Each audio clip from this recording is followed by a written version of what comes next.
came from seeing my mother. This is day 2, or the first day after her surgery. She seems to be doing okay, higher than a kite, and she will be terribly embarrassed when we tell her about all the stuff that she's been saying when she gets out. It's a good thing. Yeah, I can't write about this in my journal because my mother reads my journal. And other people who are involved in this read my journal, but I don't think anybody that matters watches my videos, except maybe my children. I don't know if they're watching it, but I'm feeling really weird. I don't know if weird is a good word. I'm really happy that I am able to come down here and to spend time with my mother, and I'm planning on moving in with her for the first few days or however long it takes for her to get independent again after she gets out of the hospital. Something that happened today sort of reinforced how I've been feeling. She had a friend from Hospice of Marin who came to visit her. And this woman, I'm sitting there with Ned because Ned came down as well. And this woman said, yes, we were all worried about you, and we thought, who's going to take care of when you get home? And we thought, well, maybe Peach could come down and take care of you. Peach is my cousin. And,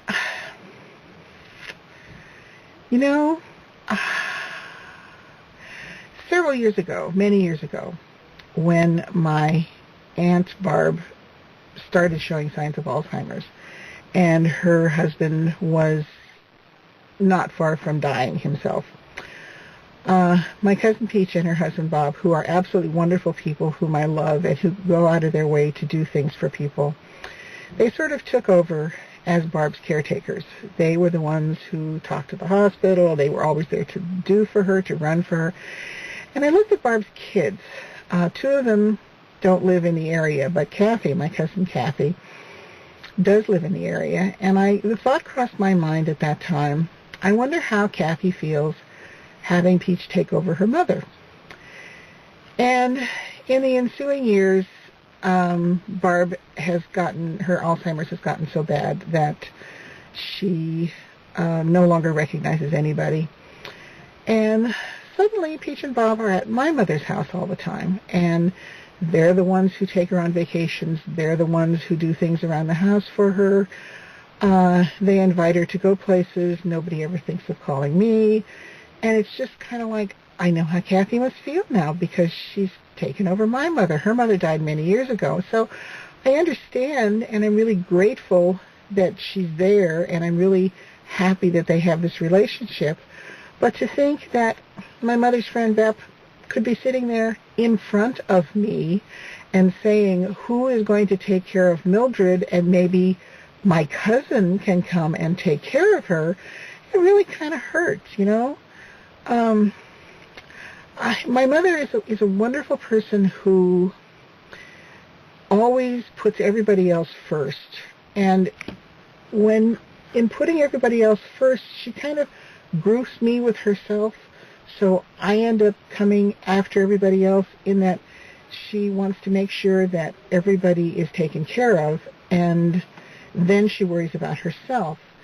When she remarried, she married a man who had 3 kids who were all around my age. He has a daughter who's a little older, a son who's the same age, and a son who's younger. They had kids of their own, and not my mother, but her husband's kids had children who were about the ages of my kids, and I thought how nice it would be to actually have a family, because since my sister was murdered in 1971, it's just been only me. And at the wedding, I was the wedding photographer, and I was so hurt that the entire day it was, Bev, can you take a picture of so-and-so? Bev, can you take a picture of so-and-so? And let's get Fred's kids together, and let's get Fred's grandchildren together, and let's take a picture of this.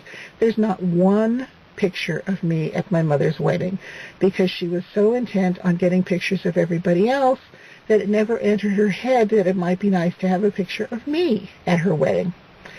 And the family gatherings that I thought we'd have never happened because she was it was always Fred's family and my family. And Fred's family always came first. We never, ever celebrated a holiday with my mother and Fred. I think twice in the 18 years they were married. It was always, you had the holiday with Fred's kids, and then they fit us in wherever they could, a day before or a day after. So I sort of, and that wasn't as a slight to me. I know that it wasn't a slight to me. It was putting their feelings ahead of what might be my feelings. And I've never really said anything to her about it. I once mentioned the fact that there's no picture of me at her wedding, and she hotly denied it. Of course there's pictures of you at my wedding. But I took all the pictures at her wedding, and I know there are no pictures of me at her wedding. And so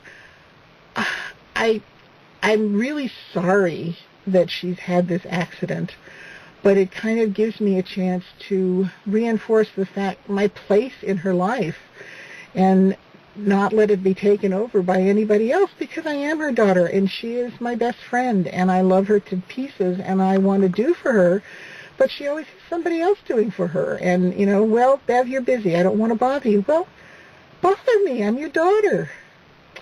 So, I'd give anything that if this hadn't happened to her, but in a way, maybe it was something good will come out of it. I don't know. Anyway, this is much too long, and I'm rambling, and I apologize, but I just had to get that out.